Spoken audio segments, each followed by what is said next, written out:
He apologized. He said all the right words. And for a moment you believed him. Your heart softened. Your guard dropped. You wanted so badly to believe that maybe this time things would be different. But they weren't. The cycle repeated. Nothing truly changed. So, why does this happen? Why do some men say I'm sorry, yet continue doing the same things that hurt you? Because not all apologies come from the same place. Some come from self-awareness, real regret, a willingness to take responsibility and evolve. Others, they're just emotional anesthesia. They sound like healing, but they're really about silencing you. They mimic growth, but they're meant to stall it. Jung once said, "Until you make the unconscious conscious, it will direct your life, and you will call it fate." And that's exactly what happens here. When a man apologizes without changing, he's often operating from unconscious patterns, old wounds, fears, control mechanisms he hasn't faced. Or worse, he knows exactly what he's doing, but he also knows a soft apology buys him more time. And you stay not because you're weak, but because you're hopeful. Because you hear what you've been aching to hear. Because the apology touches that quiet place inside you that still believes in love. But here's the truth your body already knows. Words don't change people. Behavior does. A real apology breathes. It feels uncomfortable. It shows up in small, awkward, committed actions. It doesn't just promise change. It becomes it. A fake apology is a pause button, a tactic, a shield. It says, let's pretend that didn't happen. And slowly, you start doubting yourself. Maybe I'm being too sensitive. Maybe I should just let it go. Maybe this is what love looks like, messy and perfect. But no, love can be messy.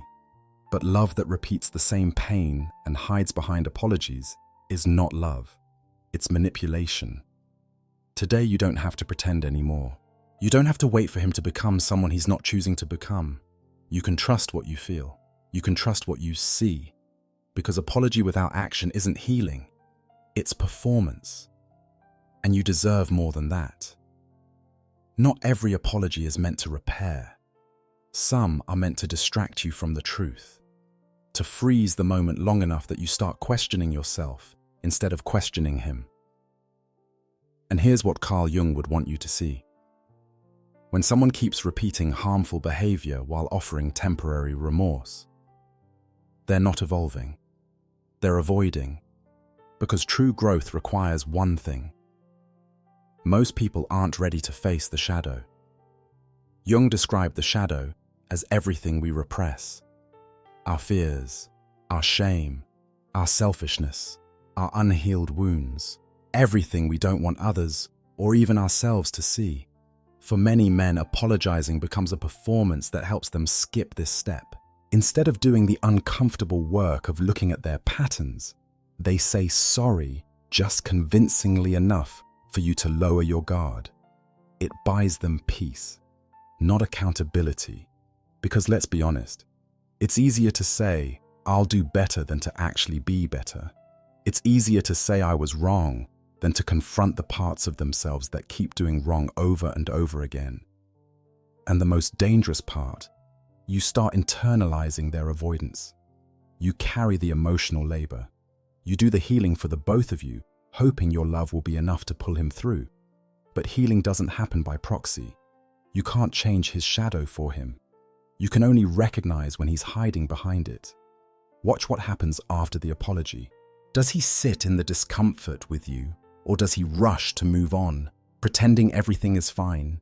Does he make space for your pain, or does he try to talk you out of it?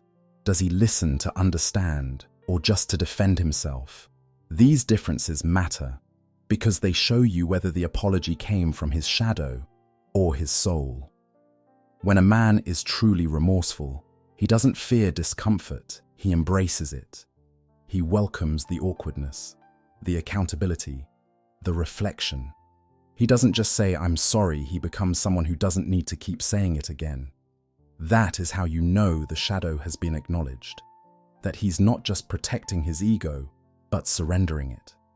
And in that surrender, there is transformation. But if the apology is just a deflection, if it's meant to reset the emotional clock without any change in behavior, then what you're experiencing is not resolution, it's repetition. And repetition without evolution, that's not a relationship. That's a performance loop. Here's what you may not have realized yet. Every time you forgive without change, he learns. He learns that your boundaries are bendable, that your love is unconditional even when it's not mutual, that you'll trade your emotional safety for his temporary relief, not because you're naive, but because you're hopeful. Hopeful that this time your grace will inspire growth, that this time your softness will melt his resistance. But the truth is, grace without boundaries becomes self-betrayal, and softness without clarity becomes silence. So ask yourself, is he really sorry? Or is he sorry you noticed? Is he ashamed of his actions? Or just afraid of losing you? Is he working through his shadow or hiding behind your forgiveness? Because when a man doesn't want to confront his own darkness, he will weaponize your light. He'll use your compassion as cover. He'll use your patience as delay. And he'll say all the right things to avoid doing the real thing. But you weren't made to carry someone else's unhealed parts. You were made to be met, to be mirrored, to be moved with. And here's the beautiful, painful truth. Your body already knows the difference. It knows when something's off. It knows when love is sincere and when it's strategic. Stop silencing that knowing. Stop dimming your clarity just because someone else is comfortable in their confusion. Because a man who is truly ready to love you will be brave enough to look at himself. He won't just apologize to calm you down. He'll change to rise up. There's a difference between a man who says I'm sorry to end the conversation and a man who says it to begin a transformation. One wants silence, the other wants understanding. And that difference, it's everything. Because you weren't made to live in emotional limbo, to keep re-explaining your pain just so someone else can pretend to hear it.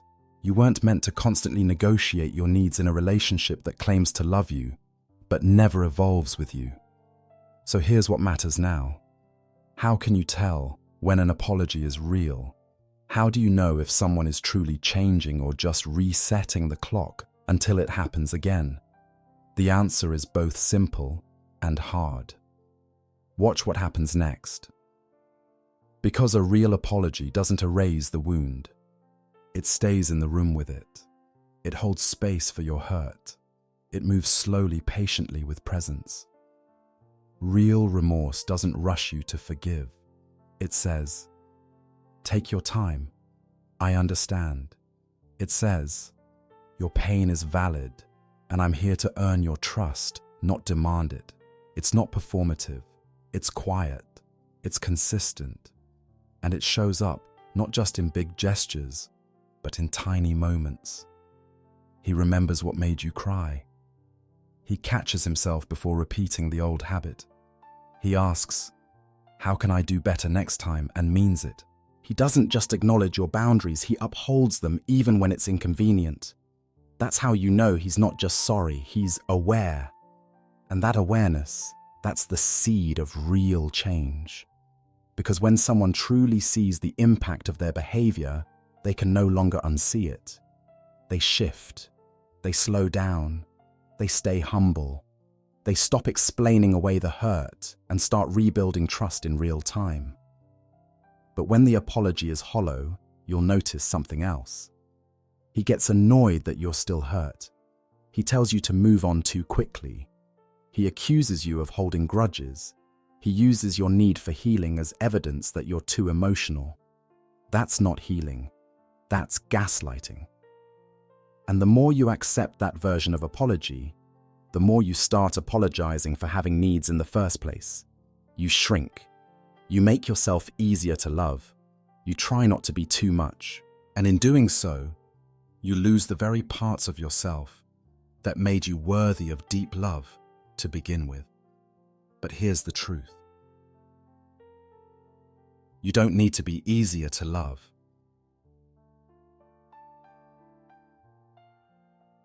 You need to be loved by someone who's ready to meet you at your depth. You need accountability, not avoidance. Growth, not guilt trips. Actions, not performances. You deserve someone who doesn't just apologize to make the tension go away, but to make sure it never happens again. Someone who says, "I hurt you. I see that now. And I will become a different man, not because you told me to, but because I finally choose to." Because love without growth isn't love. It's comfort with a costume. And you didn't come this far just to settle for that. You came here to evolve, to love with your eyes open, to stop mistaking repetition for intimacy. You came here to remember that real love is not built on words, it's built on willingness. And if he's not willing to do the work, then no apology will ever be enough. Let's talk about the cost of staying in this cycle. Because every time you accept an apology without change, something inside you quietly adjusts. Your expectations shrink, your trust gets thinner, your voice softens, not because you've found peace, but because you're tired of not being heard.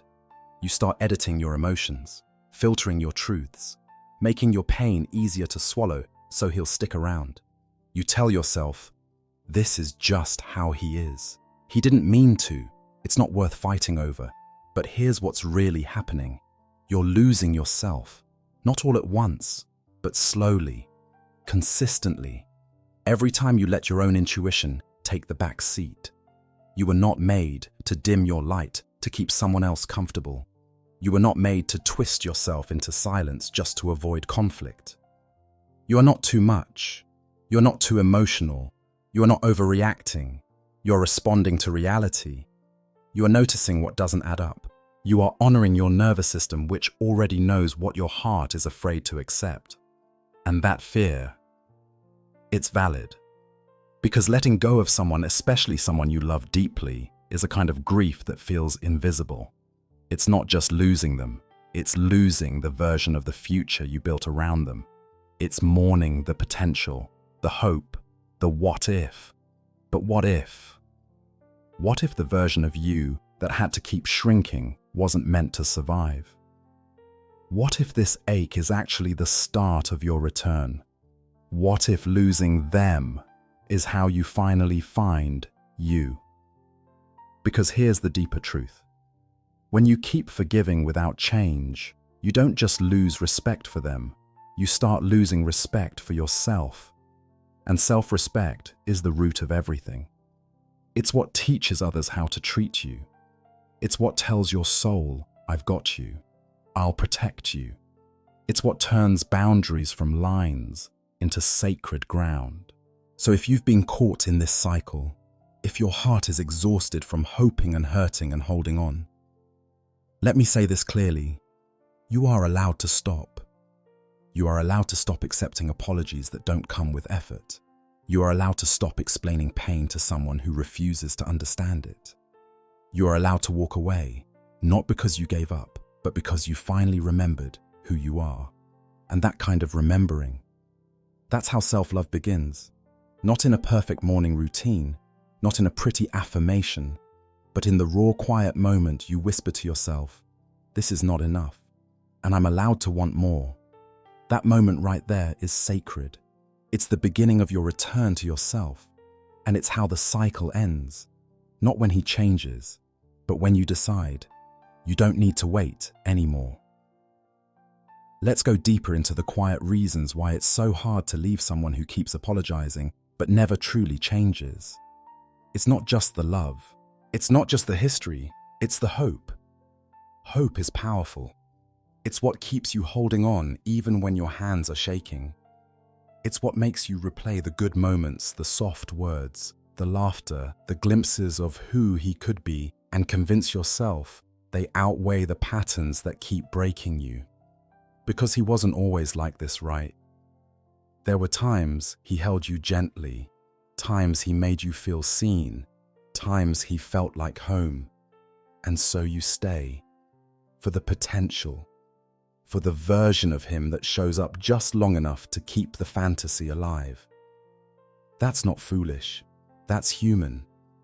Jung believed that within each of us is a deep longing to merge with the other, to feel whole, seen, mirrored in love. And when you think you've found that, your soul wants to fight for it. Even when your body is exhausted, even when your boundaries have blurred, even when the apology becomes a lullaby that rocks you back into illusion. But here's what you need to know. Real love doesn't require you to abandon yourself. Real connection doesn't ask you to betray your intuition. Real healing never comes through repetition of harm. So how do you break the spell? How do you release the version of him you fell in love with?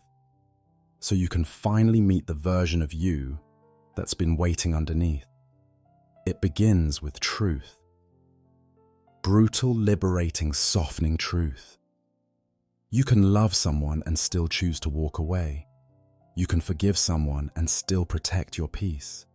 You can believe in their potential and still honor your present pain. Because love without safety is not love. It's survival. And you weren't made to survive love. You were made to thrive in it. So when the apologies keep coming, but the change never does, remind yourself, this is not love evolving. This is love echoing. And echoes, no matter how familiar, can never hold you the way real presence does. You are not crazy. You are not cold. You are not giving up too soon. You are remembering what real love feels like. And that remembering, it's the beginning of everything. So let it echo one last time, and then choose stillness. Choose the quiet where your voice comes back. Choose the space where your worth doesn't feel like a question. Because on the other side of this ache is the version of you that no longer settles for a half-hearted apology. She doesn't beg to be seen. She expects it. And that woman, she's coming. She's here. Let's talk about what happens when you finally stop waiting, because something shifts when you no longer hang your hope on his potential and start anchoring it in your own. At first it feels like loss, because it is. You're grieving the illusion, the dream of who he could have been, the future you tried so hard to build with borrowed bricks.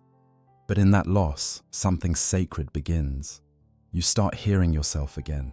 Not the version of you who was always overthinking, second-guessing, people-pleasing, but the real you. The one who knows what peace feels like in her body. The one who can sense when love is real and when it's rehearsed. And suddenly, you're not just reacting to pain, you're responding to truth. Because here's what no one tells you. The biggest transformation doesn't come when they finally get it. It comes when you finally stop trying to make them. When you stop over-explaining your feelings to someone committed to misunderstanding them. When you stop rehearsing your worth for someone who refuses to see it. When you stop giving infinite chances to someone who only gives you temporary effort. That's when the shift happens. Not out of bitterness, not out of revenge, but out of self-devotion. You don't leave to hurt him. You leave to return to yourself. You leave because you finally understand love that costs your dignity is too expensive. So you let go. And maybe he doesn't chase you. Maybe he doesn't wake up. Maybe he moves on like it meant nothing. And that stings. Because some part of you wanted closure. You wanted the final apology. You wanted him to realize what he lost. But closure isn't something he gives you. It's something you create the moment you stop looking back for answers and start moving forward with self-respect. Because the truth is, you didn't lose someone who valued you. You released someone who never did the work to keep you. And in that release, you made space. Space for clarity, space for healing, Space for the kind of love that doesn't arrive with apologies, but with alignment. Love that feels safe in the body, honest in the eyes, consistent in the actions. Love that doesn't ask you to abandon yourself to be chosen, because the right person won't require you to translate your worth. They'll already speak that language. They won't need multiple chances to understand the basics of respect. They'll bring it with them, and when you meet them, you'll know. Because your nervous system will relax. Your heart won't have to fight for scraps of affection. Your boundaries won't feel like burdens. It will feel like exhale. And here's the beautiful part. This version of you, the one who let go, who chose herself, who stopped mistaking potential for proof, she's the version that was always meant to receive that kind of love. She's not bitter. She's not guarded. She's not hard to love. She's just clear. And that clarity, that's what sets you free. So if you're standing in the in-between right now, if you're still aching, still doubting, still hoping he might change, let this be your permission. You don't need another apology. You don't need closure wrapped in a perfect sentence. You just need the courage to choose yourself, to say, I am no longer available for half love. I am no longer convincing anyone of my worth.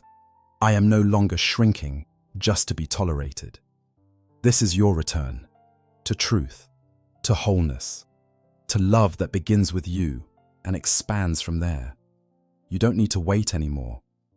You're already becoming the woman who no longer confuses pain for passion or attention for love. And that woman, she's not waiting for change. She is the change. So where do you go from here when the apologies have faded, when the door has quietly closed, when the noise of the relationship settles into silence? What happens next? This is where the real work begins.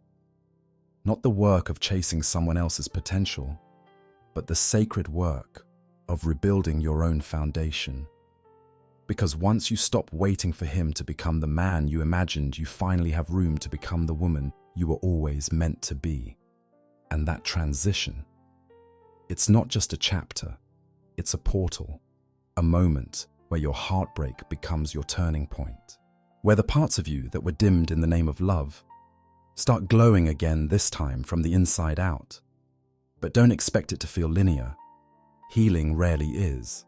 There will be days when you feel clear, certain, liberated. And there will be nights when the ache returns, when you wonder if you made the right choice, when his memory knocks at the door of your softest places. That doesn't mean you're broken. It means you're human. It means your love was real. But just because it was real doesn't mean it was right. That's one of the hardest truths to hold. To love someone deeply and still know they are not capable of meeting you where your soul now stands. And that's okay. Because your growth isn't measured by how long you can hold on. It's measured by how bravely you can let go when holding on begins to hurt your spirit. This is where self-responsibility meets self-respect. It's where you no longer wait to be chosen, you choose yourself fully. Not because you're done with love, but because you're finally done confusing pain with purpose. You're done performing emotional labor in a relationship that runs on your overfunctioning and his underfunctioning. You're done being the emotional translator, the fixer, the forgiver of the unforgivable. And in that decision, something shifts. You begin to attract different. Not just in romance, but in everything. Because energy doesn't lie. When your inner dialogue becomes rooted in worthiness, your outer world starts reflecting it. You say no faster. You say yes with more clarity. You set boundaries not as walls, but as invitations. Here is where I am safe. Here is where love must meet me.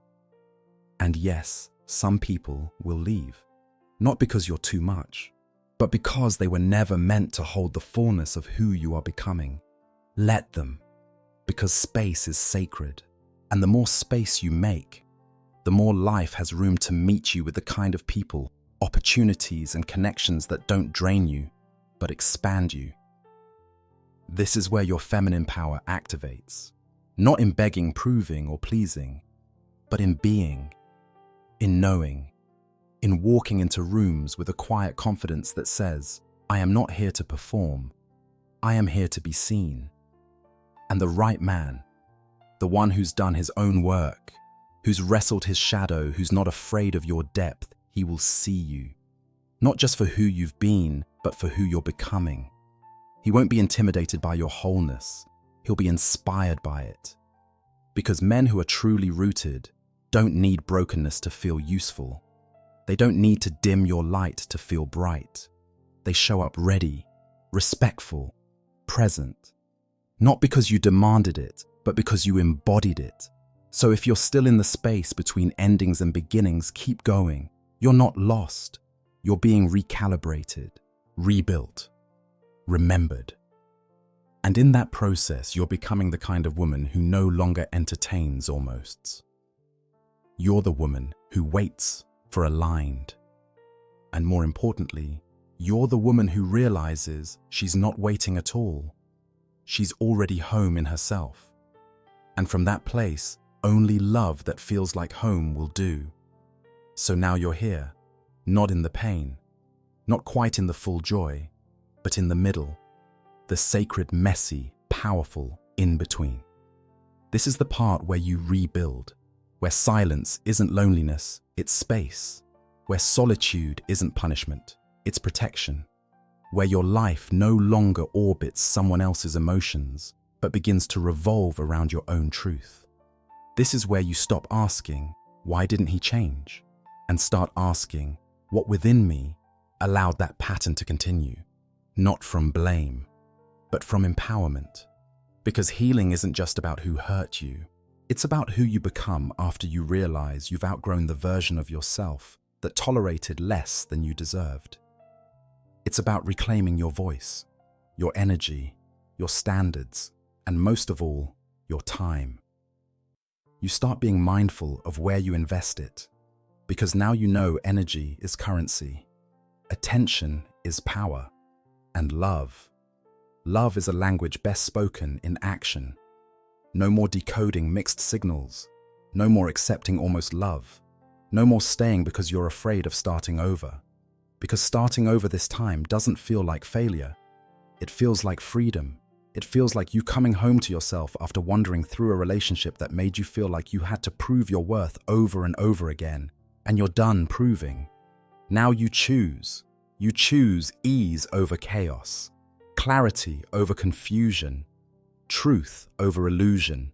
You choose people who show up the first time, not the 10th. People who hold space, not hold power. People who see you not just your potential. And most importantly, you choose yourself. Again and again and again. Until choosing yourself isn't a radical act. It's your natural state. This is what the apology couldn't give you. This is what he couldn't see. Because he was never meant to complete you. He was meant to awaken you. And now that you're awake, you stop looking for closure in broken places. You stop needing validation from the very source of your wounds. You stop waiting for someone to circle back and treat you right when you've already decided to do that for yourself. You become the apology you were waiting for. You become the safety you kept begging him to offer. The consistency you cried for. The presence you longed to feel. It all lives in you now. So, if you ever doubt, if you ever feel the temptation to go back, to replay, to reach out, breathe, come back to the version of you who survived what you once thought would break you. Let her remind you how far you've come. Let her remind you what you deserve. And let her remind you, you don't need a second chance from him. You already gave yourself a first one. This is the new story. The story where you no longer wait for a different ending. You write one. One built on boundaries, truth, peace, and presence. One where your worth is not a question, it's the foundation. One where love doesn't come with conditions, it comes with clarity. And as we prepare to close this chapter, know this. The ache you feel is not a weakness, it's a signal. It means your heart is still open, still hopeful, still ready to receive. But now you receive differently, not with desperation, but with discernment, not with hunger, but with wholeness. And in the next part of our journey, we're going to talk about what it looks like to love again, this time, not from fear of being alone, but from the joy of being fully seen. Because healing doesn't end with release. It begins again with love, real love, aligned love, the kind that meets you where you are and honors where you've been. Let's go there next. And now we arrive at the final part of this journey. Not an ending, but a remembering, a returning to the truth that was always waiting underneath the ache. You were never hard to love. You were just asking the wrong people. You were never too much. You were just trying to fit into containers that were never built to hold your fire. And maybe for a while you believed them. You believed that your needs were too big, your emotions too loud, your heart too tender. But now you know better. You know that your depth is a gift, that your emotions are a compass, that your softness is strength in disguise. You no longer dim to fit. You expand to be met. You no longer shrink for approval. You rise in truth. Because this entire journey from the apology that never meant anything to the clarity that changed everything was never really about him. It was about you. It was about the way you stopped performing for love and started embodying it. It was about how you turned your pain into power, your grief into growth, your longing into liberation. It was about how you stopped chasing closure and started claiming freedom. You see it now, don't you? That every apology that led nowhere was guiding you somewhere. Back to yourself. Back to the version of you that doesn't beg, doesn't settle, doesn't wait for people to rise. She rises on her own. She builds. She chooses. She remembers. And she doesn't carry resentment. She carries wisdom. Because forgiveness isn't about forgetting what they did. It's about releasing what you no longer need to carry. It's about saying, I deserve peace more than I deserve an explanation. It's not weakness. It's self-respect. It's the quiet, unshakable knowing that what is meant for you will meet you without force, and what's not will fall away without needing to be pushed. This is the new way, not of controlling, but of trusting, not of fixing, but of flowing, not of proving, but of knowing. And from here, everything changes. You'll notice it in small ways first. The way you say no without guilt. The way you pause before responding. The way you hold your own hand through lonely nights and realize you're okay. More than okay. You're whole. And when love arrives again, and it will, you'll greet it not from a place of emptiness, but from fullness. Not because you need it, but because it adds to the beauty of a life you already love. That's what real healing creates. Not just better relationships, but a better relationship with yourself. So if this journey has resonated, if it's stirred something inside you, if it's brought clarity, where there was once confusion, then let this be your vow. Never again will you abandon yourself in the name of connection. Never again will you call dysfunction passion. Never again will you trade your peace for proximity. From this moment forward, you walk with self-trust. You love with open eyes. You receive with discernment. Because now you know love isn't proven in apologies. It's proven in alignment. And you're already aligned with everything you used to chase. So keep walking. The most honest love of your life is the one you're finally giving to yourself. So if this message spoke to something deep in you, if it felt like remembering instead of learning, leave a comment below that says, I choose myself. Let that be your declaration. Let that be your turning point. And if you know a woman who's still stuck in the cycle of apology without change, share this with her. Not as advice, but as an offering, as a mirror. And when you're ready to go deeper into the kind of love that meets you at your level of healing, click to watch the next video now appearing on your screen. Your journey doesn't end here. It begins again with truth, with choice, with love. And this time, it begins with you.